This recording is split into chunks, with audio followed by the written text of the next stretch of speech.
10.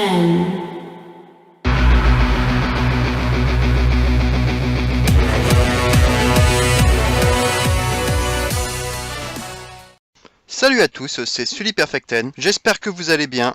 Une nouvelle vidéo ce week-end. Alors comme il n'y a pas de pay-per-view, j'avais envie d'élargir un peu le débat. Donc là il n'y aura pas de pronostic bien sûr de pay-per-view, hein. Ce sera juste pas avant 2 semaines pour Great Balls of Fire.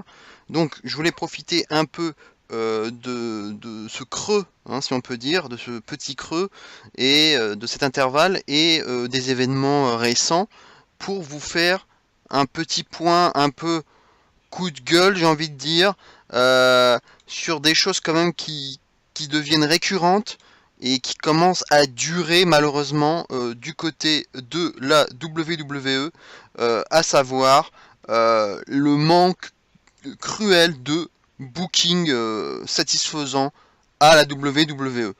Vous n'êtes pas sans savoir que maintenant ça fait un bon moment qu'on voit des choses complètement what the fuck, complètement incohérentes. On ne comprend rien du tout à ce que fait la WWE par moment. On se demande vraiment ce qu'ils ont bu ou ce qu'ils ont consommé pour nous pondre des choses pareilles. Alors on se doute qu'il doit y avoir bien entendu, comme d'habitude, le bon vieux Vince derrière tout ça, hein. Mais justement, il y a quand même un petit problème. Le Vince, il commence à devenir un petit peu vieux, un petit pour ne pas dire sénile, et il faudrait commencer à songer sérieusement à la retraite, quoi. J'aimerais bien qu'un certain Triple H prenne la relève, parce que là, ça commence vraiment à devenir énervant et saoulant pour les fans dont je fais partie, et donc je pense ne pas être le seul à être énervé, à être frustré par ça.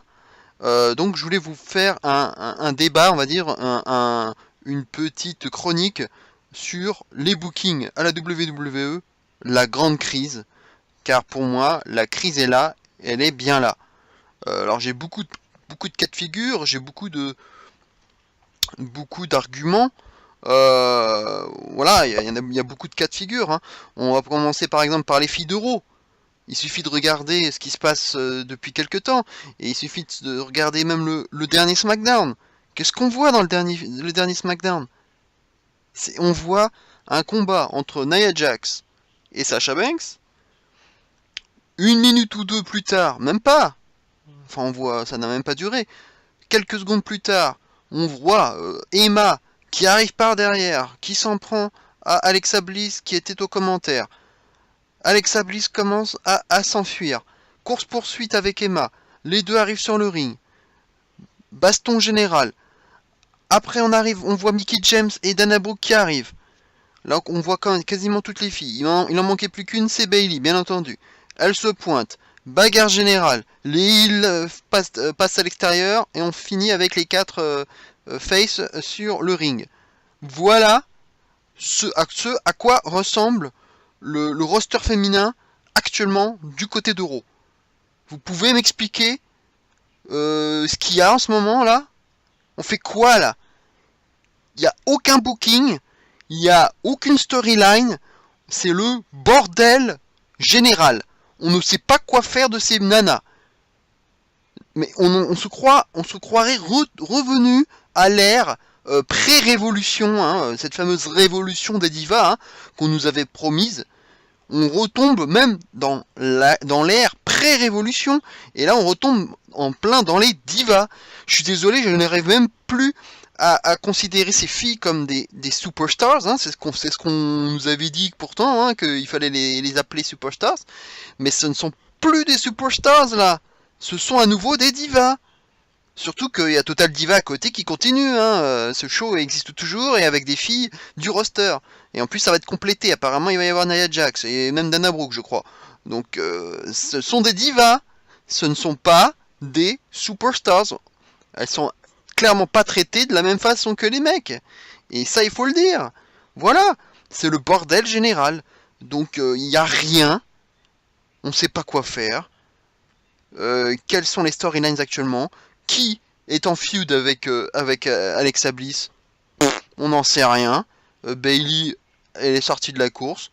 On a l'impression qu'il y avait Nia Jax, mais en fait, bah non, en fait, il y a d'autres filles qui tournent autour, qui foutent la merde. Bref, c'est le bordel total.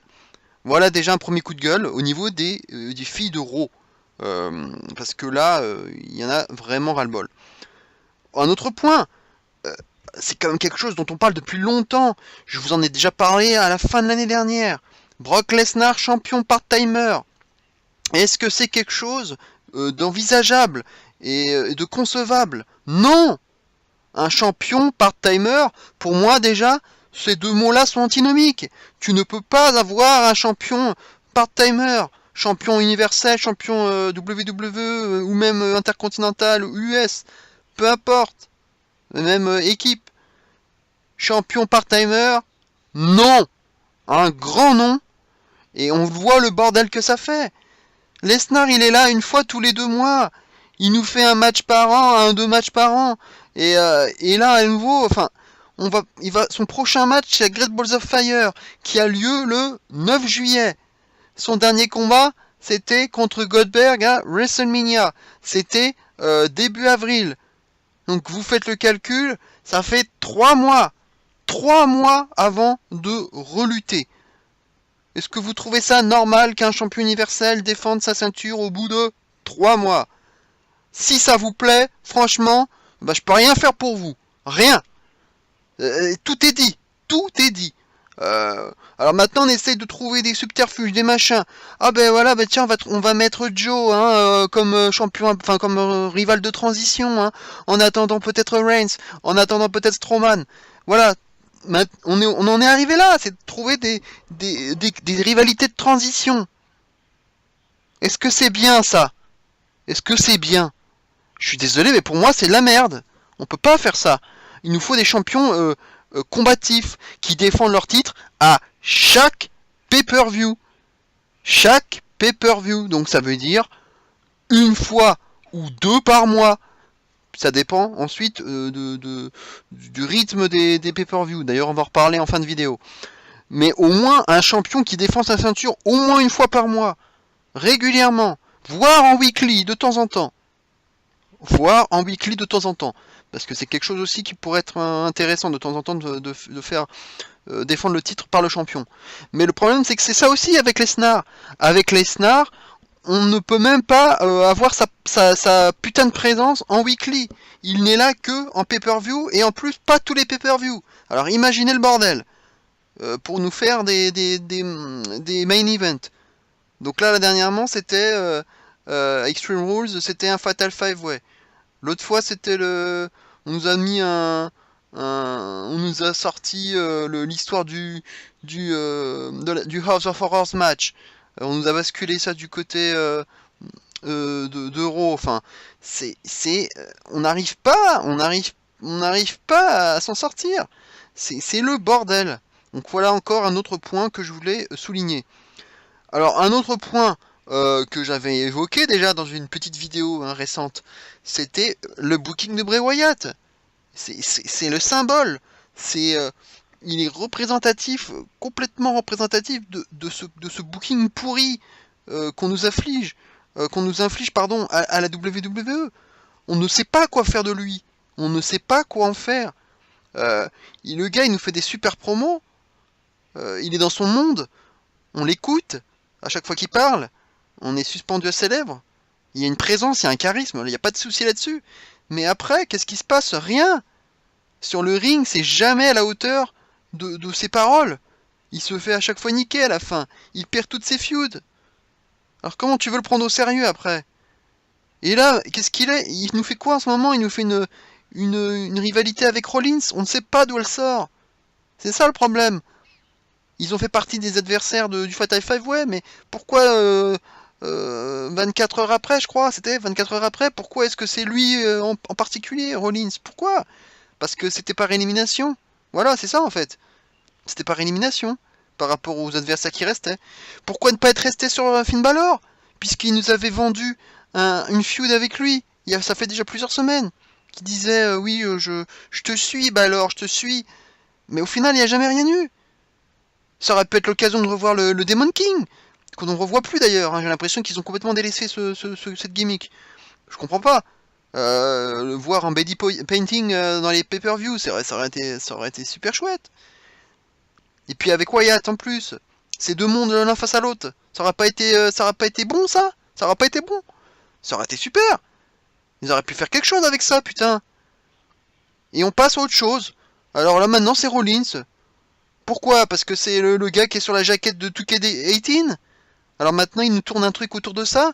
Je sais pas si c'est ça, hein, mais j'ai l'impression, hein, ils ont joué là-dessus à Raw, hein, sur le modèle que pouvait représenter Rollins, etc. auprès des fans. Euh, Wyatt qui disait qu'il se contredisait, machin. Enfin, ils ont joué là-dessus, j'ai l'impression. Et c'est nul, c'est nul. Si on nous délaisse du Balor, Wyatt pour ça, non, j'en veux pas moi.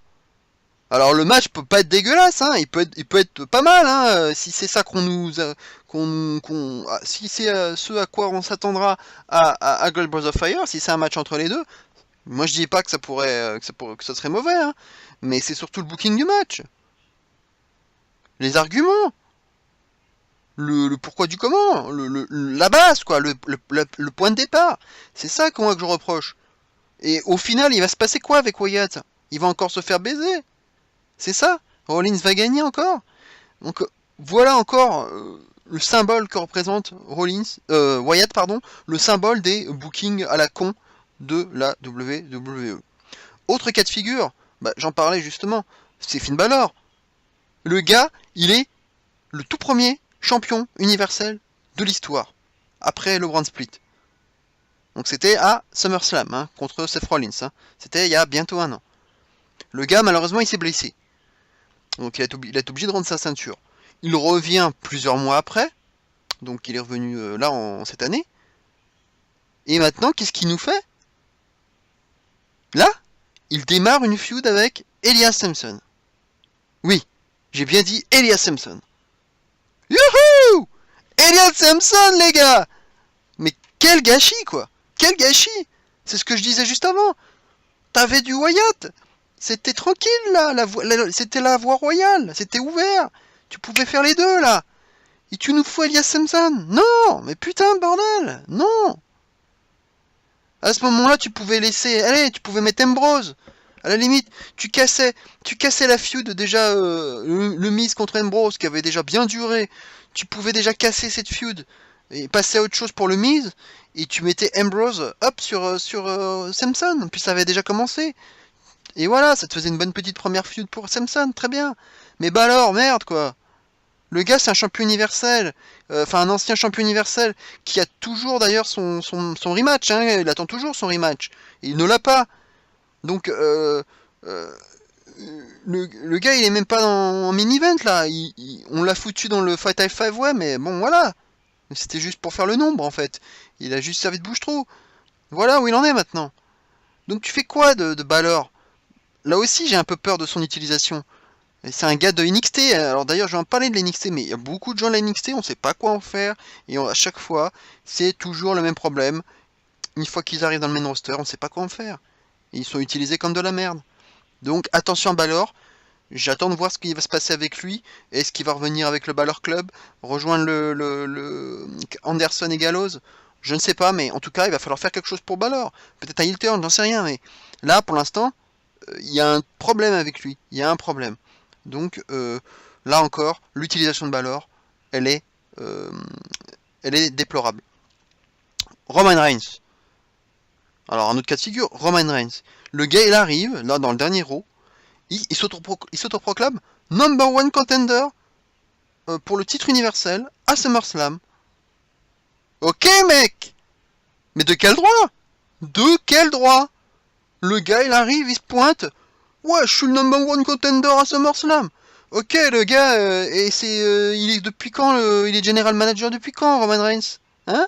Depuis quand? C'est nouveau, ça vient de sortir? On a déjà eu le cas en plus, le cas de figure avec John Cena. Le gars, on s'en souvient, il avait fait une longue absence. Il revient pour nous annoncer en début d'année qu'il serait number one contender pour le titre d'AJ Styles au Royal Rumble. C'était pareil. Mais là, on va dire, bon, allez, entre guillemets, ça peut passer. Parce que c'était John Cena, on va dire. Allez. C'est que c'est John Cena, quoi. Mais Reigns, non. C'est pas John Cena. Je sais qu'ils veulent nous le faire, mais non. Reigns ne sera jamais John Cena. Et ce sera jamais le... J'espère bien qu'il ne sera pas le Cena 2.0. Parce que là, non. Je veux pas qu'il prenne ce chemin-là. Le gars qui s'autorise tout. Non. Alors j'espère d'ailleurs que ça va pas fonctionner. J'espère que dans l'ambulance match, il va perdre contre Strowman et que ce sera Strowman qui affrontera Lesnar à SummerSlam.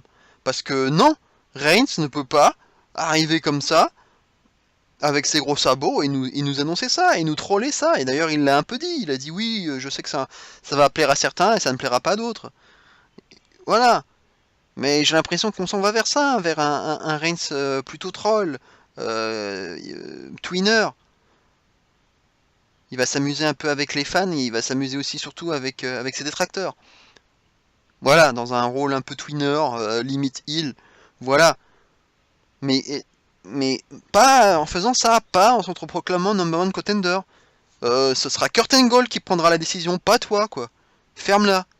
Ferme-la et lutte. C'est tout ce que j'ai envie de lui dire. Alors maintenant, une grosse parenthèse concernant SmackDown. Parce qu'il y a beaucoup de choses à dire sur SmackDown. Le brand split, franchement, le brand split qu'il y a eu l'année dernière, je trouvais qu'il avait fait du bien à SmackDown. Les filles étaient très très bien mises en avant. Les bookings étaient bien. Et comparé aux filles de Raw, il y avait absolument zéro comparaison possible. Il y avait, on a l'impression que c'était il y a 10 ans, mais non, c'était il y a quelques mois. Il y avait une feud solide, vraiment l'une des meilleures des dernières années, entre la Wyatt Family et Randy Orton, qui a conduit au final un Orton-Wyatt pour le titre. C'était une super feud. Le Miz, parlons du Miz, il nous avait régalé avec son run de champion intercontinental tout au long de l'année 2016.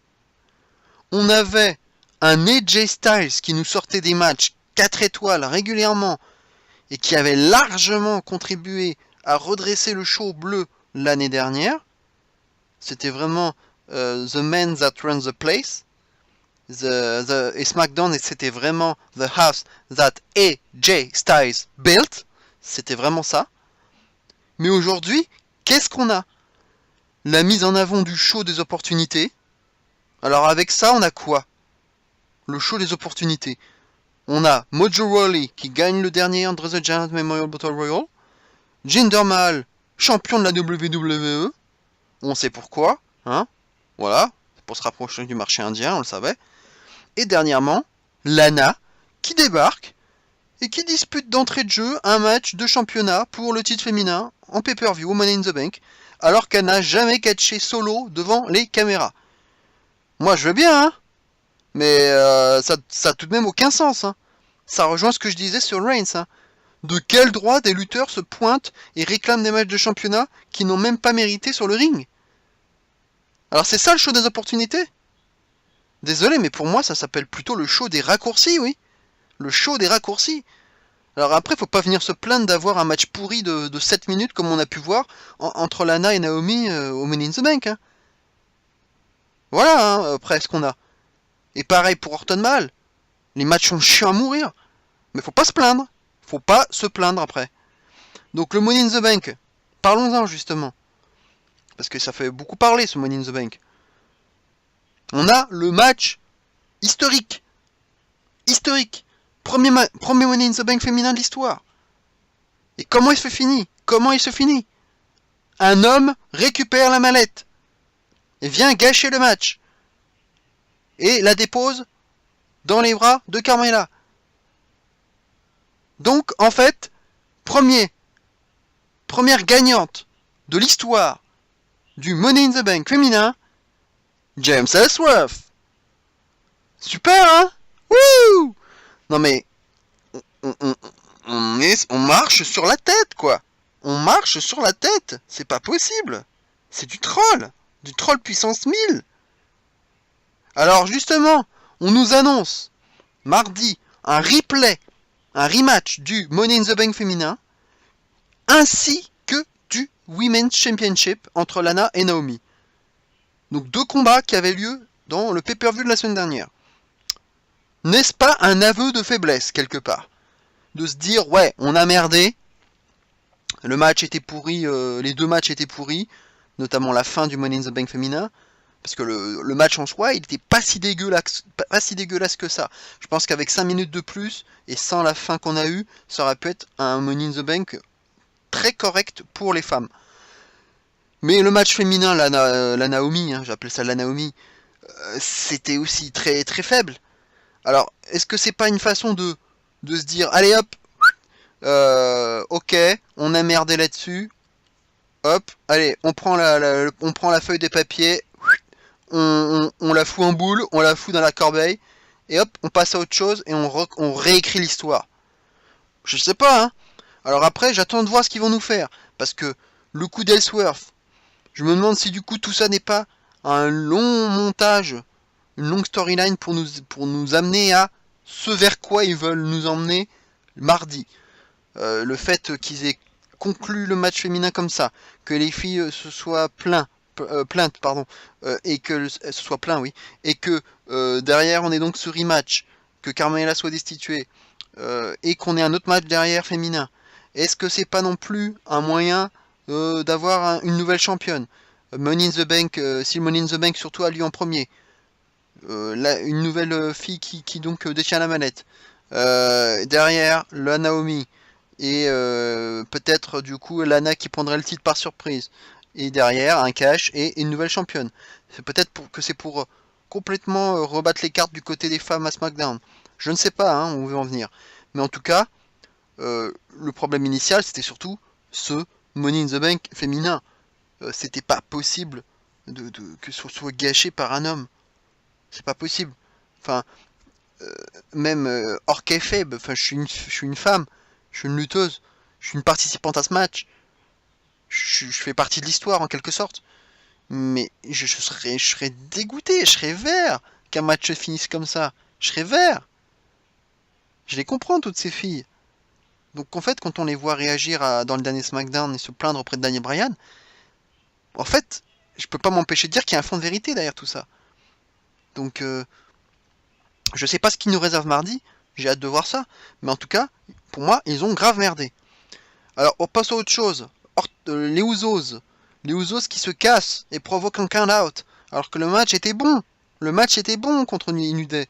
C'était rythmé, du suspense, des near falls. Et ils se cassent. Alors je sais qu'il faut prolonger la rivalité, je le sais. Mais putain, pas comme ça, tu pouvais le faire autrement. Tu pouvais faire une victoire un peu, voilà, un peu sale. Victoire alors qu'ils avaient les pieds dans les cordes. Un Twin Magic, c'était pas le bon Uso qui était l'homme légal, je sais rien. Mais pas faire se barrer comme ça après un bon match. C'est pas la première fois que je vois ça d'ailleurs, des bons matchs qui se terminent comme ça, par des count-out, qui cassent tout, ou des interventions extérieures. Là c'était un count-out, mais c'est nul, c'est du gâchis. Alors ensuite, Orton Mahal. Quelle originalité de la part de la WWE! Ils nous finissent le match avec un copier-coller de Backlash. Orton, vénère, se débarrasse des Singh Brothers à l'extérieur du ring. RKO, table détruite et tout. Le gars remonte sur le ring. Bien entendu, dans la foulée, Mahal a le temps de récupérer et il le surprend avec un calasse. Et victoire. 1, 2, 3, terminé. 2 fois la même chose. On peut pas nous faire ça dans 2 pay-per-view à la suite. Le même final. Non. Alors est-ce que, à nouveau, hein, je reparle de ça, est-ce que c'est pas pour nous vendre un potentiel Punjabi match dont on entend parler pour Battleground, c'est-à-dire du coup un match un peu prison qui nous permettrait du coup aucune intervention extérieure, ce qui expliquerait pourquoi les Singh Brothers dans les 2 matchs ont un peu perturbé Orton et du coup ont permis à Mahal de s'imposer. Est-ce que c'est pas ça aussi l'argument de nous faire deux fois un match qui se termine comme ça avec les Singh Brothers qui perturbent la fin du match. Peut-être, peut-être. Mais c'est surtout cette fin copier-coller qui me gêne. Refaire la même chose comme ça, non. Et puis t'as l'impression que du coup Orton, il retient pas la leçon de la première fois. Enfin, le gars, il est intelligent, il est expérimenté, quoi. Il aurait pu quand même se dire, bon là, je me suis fait surprendre, ok, j'ai pas été intelligent la première fois. Euh, la seconde fois, voilà, je devrais quand même être plus vigilant et faire attention aux Singh Brothers. Et ben non, le gars il s'en prenne à son père, bah il pète les plombs, forcément, et voilà, il retient pas la leçon, et hop, terminé. Et enfin, Miz Maryse, Mike Maria, deux couples, l'un à Raw, l'autre à SmackDown. Des news nous disent que Mike et Maria et Miz Maryse, non, il ne doit en rester qu'un. Un seul couple, jamais deux. Débile! Bullshit! Si c'est ça, mais... Alors à ce moment-là, on voit que Miz et Maryse visiblement sont séparés. Bon, apparemment, il y aurait une news qui dirait que Maryse partirait. Parce qu'elle serait en fin de contrat et qu'on ne la reverrait peut-être même plus. Et que c'était la dernière fois qu'on l'a vue à Raw. La dernière fois. Et que du coup, le Miz remplacerait en quelque sorte Maryse par ses nouveaux acolytes que sont Curtis Axel et Bo Dallas. Alors ça, par contre, il y en a... c'est l'inédit, c'est ça. On a Jinder Mahal avec les Singh Brothers. Mais ça n'a rien à voir, hein. Là, on a rien à redire. On a exactement un copier-coller. Le gars, le champion avec ses deux sbires. Là, il n'y a pas de souci. Et par contre, avoir deux couples, chacun dans la brande, dans une brande l'une de l'autre, là, il y a problème.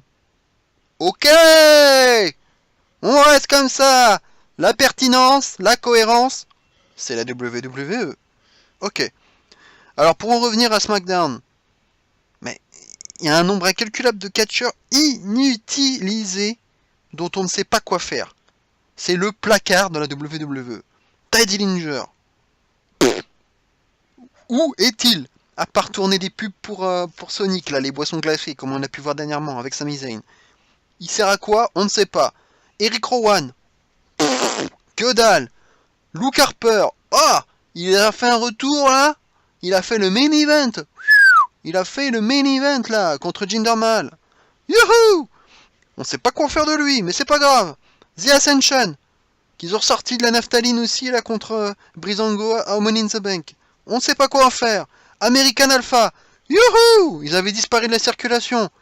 On l'a retrouvé, la trace des deux, et notamment de Chad Gable, qui d'ailleurs nous a fait un super match contre Kevin Owens. Peut-être que ça serait bien de l'utiliser un peu plus, hein. Ah, moi je dis ça comme ça, hein. Et Rousseff, alors lui, Rousseff, le gars, alors lui, il avait carrément menacé Shane de s'en aller en Bulgarie s'il avait pas son match de championnat à Money in the Bank. Bah, il l'a pas eu. Et bah, le gars, il est toujours là, mais on sait pas où il est, hein, mais il a disparu. Alors, on paraît qu'il va pas tarder à revenir, mais on sait pas en face, en heel, s'il va aller vers le titre masculin, enfin le titre US, le titre de la WWE, on en sait que dalle. On sait pas, on attend toujours son retour. Mais tu fais quoi de ton roster en fait? À quoi servent les recrues de la NXT? Parce que c'est là aussi le nœud du problème, c'est qu'on sent vraiment la guerre ouverte entre Vince et Triple H à travers ça. Triple H, il a construit un mini-empire. Vince, il en a construit un énorme empire avec la WWE. Mais à côté de ça, Triple H, lui, il a construit son petit empire qui s'appelle la NXT. Et avec des matchs de ouf, des bons bookings, des takeovers qui déchirent sa race. Et quand t'as des gars du main roster ou des filles du main roster, de NXT, qui s'en vont vers le main roster, mais c'est plus du tout la même chose. C'est complètement formaté à la WWE comme Vince veut que ce soit. Et voilà ce qu'ils en font, de la merde. Soit c'est utilisé, mais de façon complètement what the fuck. Je prends par exemple Titus O'Neil. N'importe quoi. N'importe quoi. Que de la grosse merde. Tyler Breeze, qui était presque on va dire le nouveau Shawn Michaels. Hein. C'était ça à l'époque à l'NXT. Hein. C'était le nouveau Shawn Michaels. Le gars, il se retrouve à se déguiser maintenant à SmackDown avec Breezango. avec Fandango. Voilà un exemple encore des utilisations pourries. Et quand c'est pas ça, donc quand ils sont soit ils sont utilisés de façon pourrie, soit ils ne le sont même pas du tout. C'est ce que je donnais, ils disent avec Tai. Tai, il est au placard là. Alors certes, là pour l'instant, il perd pas de match. Il reste invaincu, c'est déjà ça, hein, mais évidemment, sans lutter, il risque pas d'être battu. Ça, au moins on en est sûr. Mais tu fais quoi de Tai? Et pareil, je disais les Ascension, American Alpha, c'était deux des meilleures équipes de l'histoire de la NXT. Ils en font rien de ces deux-là. Mais qu'est-ce que tu fous, bordel, avec la NXT? Garde-les au chaud, hein, garde-les au chaud. Asuka, franchement, moi j'ai pas de Kalai dans le main roster, hein. Bobby Roode, pareil. Alistair Black, pareil. Itami, pareil. Enfin, Ember Moon, pareil. Enfin, je pourrais en faire plein comme ça. Laissons-les tranquilles, hein. Laissons-les à la NXT. Laissons-les faire leur takeover. Les super matchs, les belles feuds. Moi, je laisse ça du côté de la NXT. Mais il y a un problème de pont, de passerelle. Il y a un problème de passerelle entre la NXT et le main roster. C'est surtout cette guerre entre Vince et Triple H. Il faut dégager, Vince. Il faut dégager. Prends ta retraite. T'as 70 balais passés. Prends ta retraite. Laisse Triple H. Laisse Triple H. Laisse ça entre de bonnes mains. Franchement. Autre point. Les ruptures d'équipe à répétition. En ce moment, on n'a que ça. T'as Soft qui vient de splitter. On a Golden Truth qui vient de splitter. On a peut-être même Slater et Rhino, on a l'impression, hein, puisqu'on a vu dernièrement Rhino lutter en solo là à Main Event. Donc on a l'impression qu'ils seront plus là non plus ensemble. Et peut-être on parle même peut-être aussi des Hype Bros. Peut-être que du coup là ils vont perdre leur match contre les Usos mardi. Ça va peut-être enchaîner avec un run solo de Mojo Rawley. Peut-être même à heel turn, on n'en sait rien. Et les Hardy Boys, on entend beaucoup parler de la séparation, de voir Jeff en solo, lutter pour le titre universel. Peut-être Matt Hardy avec la Broken Attitude. Ça fait beaucoup déjà d'équipes splittées et splittables. Ça commence à faire beaucoup. Donc tu fais quoi avec ton monster par équipe? Donc voilà, et puis il y en a comme je vous disais, on les utilise pas, donc American Alpha, Ascension en particulier. Alors si c'est pour se taper des Cesaro, Hardy Boys et des Uso New Day à longueur de temps, on va vite s'ennuyer, hein. Moi je vous le dis tout de suite. Hein. Alors, pour finir, quelles sont les portes de sortie possibles? Parce que là, je me suis beaucoup plaint, j'ai beaucoup gueulé, mais voilà, c'était mon coup de gueule, il fallait que je dise ce qui n'allait pas. Maintenant, parlons un peu des solutions possibles. Parce que voilà, je peux pas me plaindre et sans sortir quelques idées. L'Open Challenge pour le titre US de Kevin Owens. Bah c'est bien. Ça rappelle les bonnes heures de John Cena. C'était quand même chouette d'avoir chaque semaine un petit suspense pour savoir chaque semaine qui allait affronter Kevin Owens. Ça te permet de te tenir en haleine. C'était cool quand c'était Cena. On avait ce suspense. Et en plus, c'était toujours des super matchs. Franchement, ce Cena-là, je l'ai adoré. C'était le Cena que j'ai préféré dans toute sa carrière. C'était le Cena champion US. Avec ses Open Challenge. Donc si ça continue comme ça avec Owens, ce serait une bonne nouvelle. Donc ce qu'il a fait avec Chad Gable, j'espère que ça va continuer. Et que ce sera justement l'occasion pour les lutteurs que j'ai un peu évoqués, hein, ceux qui ne sont pas utilisés, comme Ty ou Luke Harper notamment, justement de se montrer et de nous offrir des bons matchs. J'espère que ça va être comme ça. Alors évidemment, ça peut pas durer indéfiniment, hein, les Open Challenge. Je pense aussi à Mojo Rawley d'ailleurs, je l'ai pas cité. S'il split avec Ryder, il pourrait aussi être un adversaire potentiel. Alors oui, ça peut pas durer indéfiniment les Open Challenge, hein, puisque évidemment ton roster, à un moment donné, tu vas vite faire le tour. Mais au moins, tu peux faire ça pendant un mois et demi. Ça te laisse déjà, ça te fait déjà de quoi remplir un peu ton show, ton weekly, et de faire un peu de suspense derrière ça. Et d'avoir des bons matchs en plus. Pareil, la mallette du Money in the Bank. Cette année, t'as la chance d'avoir 2 mallettes, et non plus une seule. Tu peux capitaliser là-dessus aussi. Pour nous teaser justement, pendant de longues semaines, un cash de la fille, ou du garçon, sur l'un des détenteurs, enfin de la part de l'un des détenteurs, sur le champion actuel. C'est ça aussi. Ça permet aussi de teaser ça et d'avoir un peu d'être tenu en haleine. Donc moi je suis un vrai partisan pour que les caches ne soient pas trop, n'aient pas lieu trop tôt, comme il y a eu l'an dernier notamment avec Ambrose qui avait caché sur Rollins dans la même soirée au Money in the Bank 2016. Moi je préfère que ce soit euh, pas un cache trop prématuré, qu'on ait un peu l'image du Mister ou de la Miss Money in the Bank pendant un certain temps, avec la mallette à la main, qui troll un peu, qui se balade autour, comme on a pu voir Corbin le faire là, dernièrement. Voilà, c'est sympa. Et en plus, on sait pas quand est-ce que ça va avoir lieu, si ça va être en weekly, si ça va être en pay-per-view. Moi, j'aime bien ça. Et et même quand tu fais tes pronostics de pay-per-view, enfin, moi, quand je l'ai fait, ça donne de l'incertitude. On se dit, bah, tiens, qui va pas, machin va pas cacher. Voilà. Ça peut tout remettre en cause. Donc ça, c'est bien. C'est un truc à faire. Autre chose, la petite enquête policière qu'on a vue aussi, qui a conduit finalement au split des softs. Alors certes, bon, c'était pas super bien foutu, mais j'ai bien apprécié en tout cas l'idée de monter ce genre de cluedo, on va dire. Au moins, ça te donne l'envie de regarder la suite. Mais dans ce cas-là, il faudrait mieux monter la chose, afin que la fin ne soit pas trop prévisible, parce que le heel turn de Cass, ça faisait quand même longtemps qu'on nous en parlait. Alors, à travers ça, il y a aussi l'affaire des SMS entre Corey Graves et Kurt Angle. Alors, pour l'instant, on a un peu de mal à comprendre où ils veulent en venir, mais au moins, ça a aussi le mérite de nous tenir en haleine. Et moi, j'aime bien le fait d'être tenu en haleine, d'avoir à la fin de chaque weekly un cliffhanger de ouf à la fin de chaque épisode qui me donne envie de voir la suite et de voir immédiatement l'épisode suivant. C'est exactement comme une série télé en fait. C'est vers ça que la WWE devrait aller, à mon avis. C'est ce côté série télé. Pour moi, c'est ça, de toute façon, c'est ça qui me plaît dans le catch. C'est l'essence même du catch. Pour moi, le catch, c'est du sport et du divertissement à la fois. Donc, ce sont des prouesses athlétiques, des super matchs. Donc, c'est vraiment la partie sportive athlétique mêlée à des storylines, donc à ce côté un peu romancé, scripté, mais qui te donne envie de regarder la suite. Donc une belle histoire mêlée à de belles performances sportives.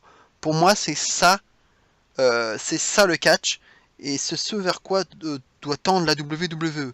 Un exemple parfait de ça, actuellement, c'est la Lucha Underground, qui pour moi est un exemple parfait de ce qu'on peut faire actuellement dans la balance entre le catch de bon niveau, du bon in-ring, et d'un côté des bookings impeccables, des bookings hyper bien chiadés.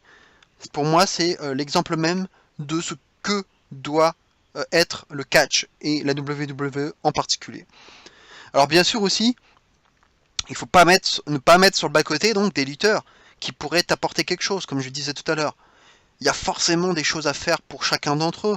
Il faut juste bien les utiliser et avoir l'esprit créatif nécessaire pour le faire. Mais c'est justement là que le bas blesse depuis un moment, visiblement. Donc je disais qu'il y avait l'Open Challenge, mais il y a sûrement d'autres choses à faire. Il faut juste se creuser un peu la cervelle. Il y a des créatifs à la WWE, des gars quand même, je pense qu'ils gagnent bien leur vie. Voilà, je pense que ils peuvent faire autre chose que de la merde, quoi. Franchement. Ils ont quand même de l'intelligence, non? Ils ont de la cervelle, les gars. C'est pas possible de nous faire ça. Il y a des choses à faire. Tu peux pas mettre sur le bas-côté autant de lutteurs, autant de talents que ce qu'il y a actuellement. Tu ne peux pas faire ça. Alors, une autre chose très importante, c'est que je ne peux pas non plus décorréler la nullité des bookings du trop grand nombre de pay-per-view qu'on nous impose depuis bientôt un an. 2 pay-per-view par mois, c'est beaucoup trop.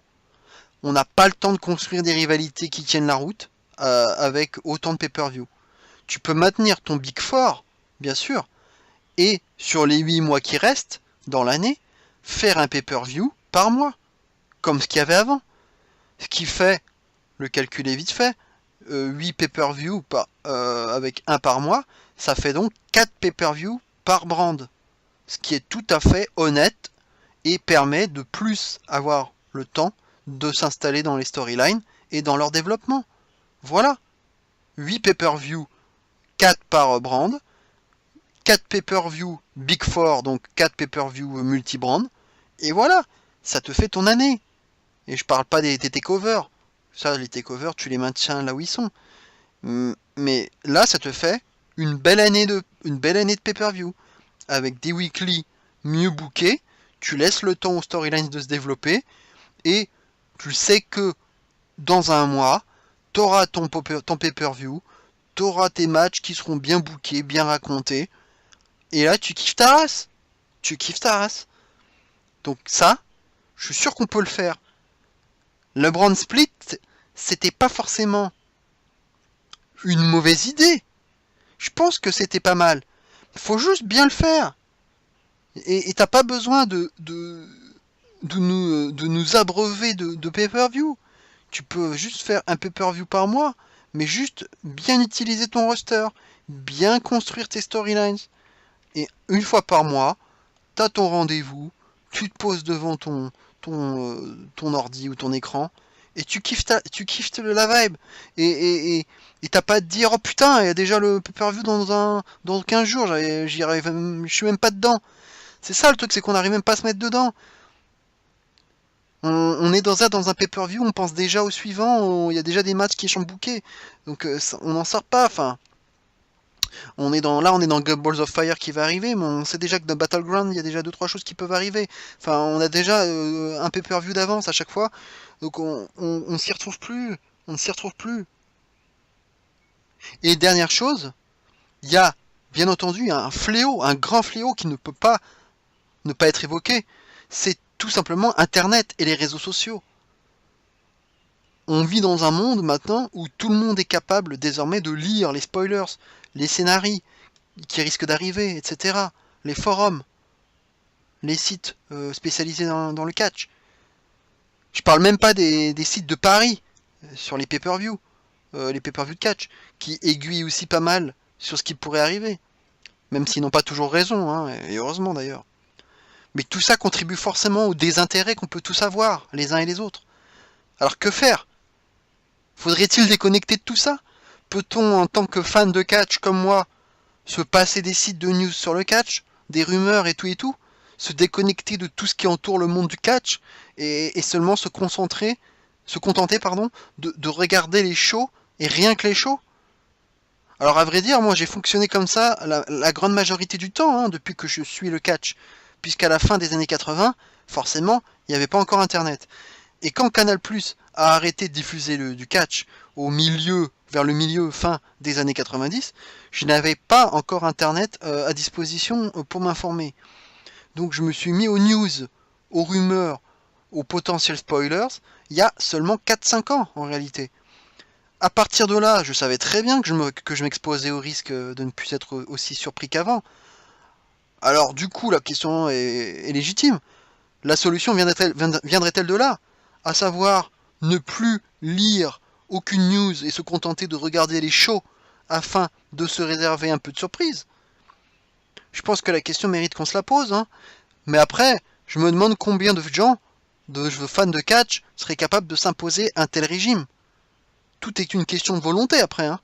Mais moi, personnellement, en tant que passionné, j'envisage difficilement de restreindre ma vie de fan à juste regarder des shows et juste des shows. Ne pas s'informer, pour moi, ce n'est pas être un vrai fan. Donc voilà un peu un tour d'horizon et un coup de gueule général des bookings à la WWE, où il y en a vraiment ras-le-bol. À chaque fois on nous vend quelque chose de nouveau, le brand split, le second souffle, SmackDown qui va retrouver de sa superbe, etc., etc. Et au final, poup, le truc retombe comme un soufflé. Et finalement, on retourne à la case départ. Donc il y a vraiment j'ai envie de tirer le signal d'alarme et de pousser ce coup de gueule. Et j'espère vraiment que la WWE va se réveiller, car il est vraiment temps de se réveiller. Alors voilà pour ma vidéo, j'espère que ça vous aura plu. Bien entendu, vous ne serez pas forcément d'accord avec moi, vous avez le droit bien entendu. N'hésitez pas à commenter cette vidéo, à la liker, à la partager auprès du plus grand nombre, et bien entendu à vous abonner à ma chaîne, puisque j'en ai pas encore beaucoup, j'en ai que 13, donc j'aimerais bien en avoir beaucoup plus. Et commenter et dire ce que vous en pensez, si vous trouvez que j'ai raison, et surtout vous donner des solutions. Quelles sont vos solutions pour vous? Qu'est-ce que vous pensez que la WWE devrait faire pour que les bookings soient mieux soignés et que les lutteurs soient mieux exposés et mieux utilisés? Voilà un peu l'objet de cette vidéo et j'espère qu'elle vous plaira. Désolé, elle a dépassé les 3 quarts d'heure, mais il y avait déjà beaucoup de choses à dire. Voilà, en tout cas, on se retrouve bientôt pour une prochaine vidéo. Peut-être Great Balls of Fire, peut-être autre chose, ça dépendra de l'actualité. En tout cas, je vous souhaite de passer à tous un bon dimanche, de bien profiter de ce soleil, et bien entendu, malgré les bookings de merde, il faut quand même pas l'oublier. Vive le catch! Ciao à tous!